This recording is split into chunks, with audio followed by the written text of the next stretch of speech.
Hey, movie fans. Hope everybody's doing great. Excited to talk to you about Guardians of the Galaxy Volume 3. So, what I want you to know right out of the gate, loved it. I really enjoyed this movie. I saw it twice and can't wait to see it again. I was even excited to go back to see it again right after seeing it a second time. I liked it that much. I just really liked this movie. It was such a fun time for me. Such a great movie for me, and yeah, loved it. Honestly, can't wait to see it again. It's a fantastic Marvel movie. It's a fantastic Guardians movie. The humor, the story, the action, and the heart was all served up masterfully and so craftily written. I thought this movie was just so well written, such a great narrative to it, and yeah, just incredible that way. So cool.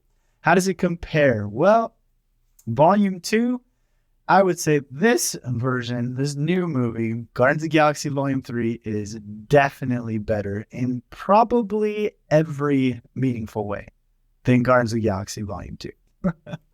But that is coming from someone who did not like Volume 2. Volume 1, on the other hand, I would probably have to go back and rewatch it. It's been a while, so I think I would need a more recent rewatch to fairly assess how this one compares to the first. But I can't say without even doing a rewatch that the finale of Volume 3 is better than Volume 1. Then bring it down hard. Someday, put it together. What are you doing? Dance off, bro. Me and you. Come on. Subtle. Take it back. What are you doing? Not necessarily that whole dance-off thing was my favorite.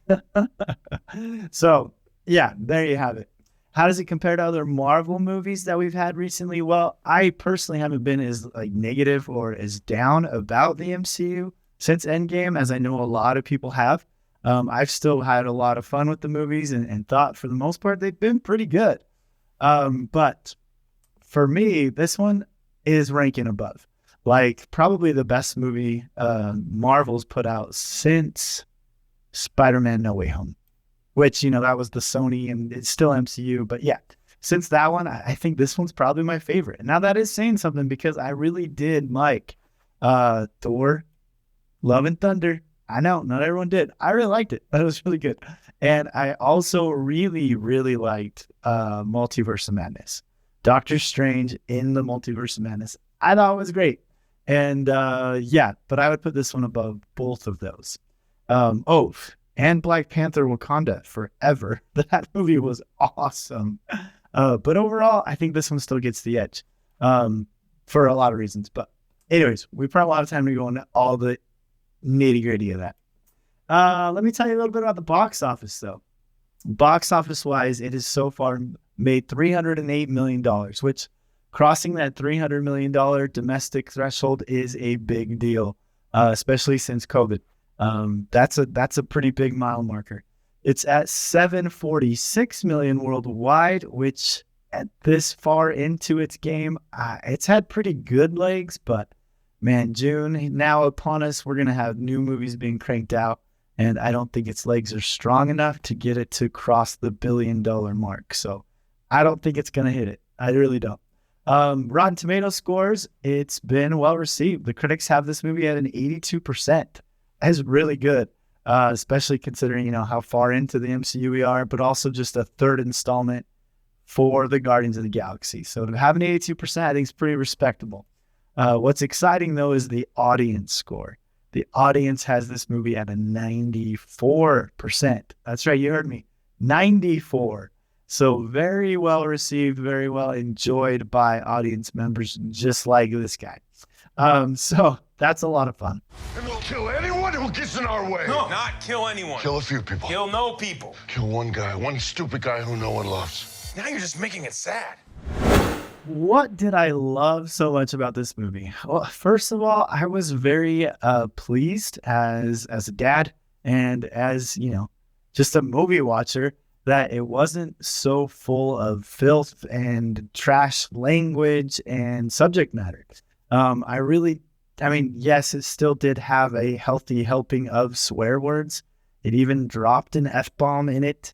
But overall, I thought it was definitely more appropriate. Like it was better appropriate-wise for sure than Volume 2. I feel like Volume 2 just forced a lot of humor and was just overly trying to be funny, that they would throw in like harsh and not needed naughtiness into the mix that really just put a sour taste in my mouth with that movie. But Volume 3 didn't need that stuff to be funny, right? Which is, I think, a great lesson. You don't need that stuff to be funny. The movie was so funny. Like really, really funny. And I was literally laughing out loud throughout this movie. Maybe even more so the second time watching it than the first. And I laughed a ton the first time. But I just thought it was so funny, and the good writing, the dialogue for sure. But with the Guardians, it's like this group banter that they just nail. It's like poetic. The comedy of it, and it's so good. And this movie did that. It brought that, and I thought it was really funny. So big points there because of how funny it was. I don't think so. Well, what I'm trying to say is... Peter, you know this is an open line, right? What? We're listening to everything you're saying. And it is painful. And you're just telling me now? We were hoping it would stop on its own. But I switched it over to private. What color button did you push? Blue, for the blue suit. Oh, no. Blue is the open line for everyone. Orange is for blue. What? Black is for orange. Yellow is for green. Green is for red, and red is for yellow. No, yellow is for yellow. Green is for red, red is for green. I don't think so. Try it then.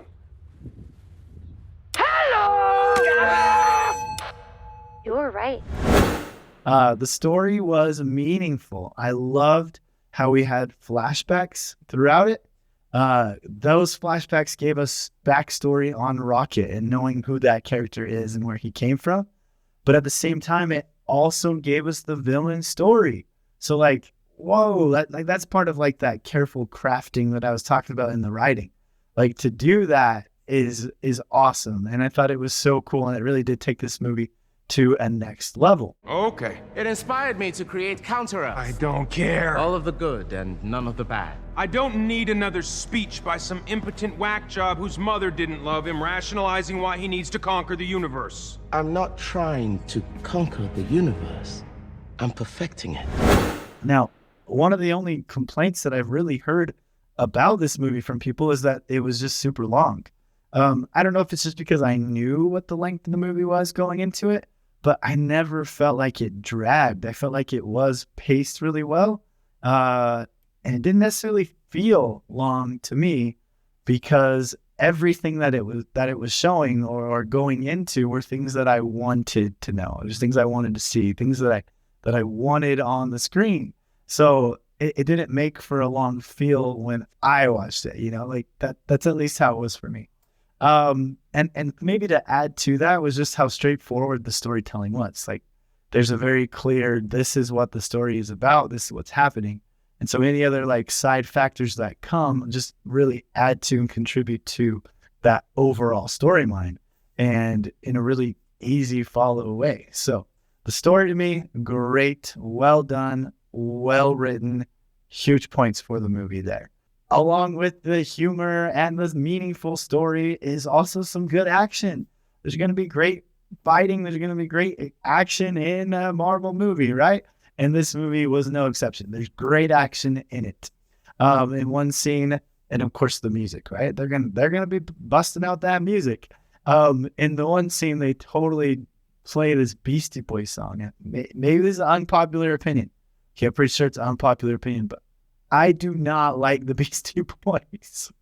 Like they're so overrated and honestly just obnoxious and annoying and loud. And then it hit me. Oh, that's kind of like the Guardians of the Galaxy. So maybe No Sleep Till Brooklyn was the perfect fit to have in an awesome action fight scene for the Guardians of the Galaxy because it's to suit, right? So there you have it. But yeah, One other thing that I really just loved about this movie, and it really hit me the second time, was its depth.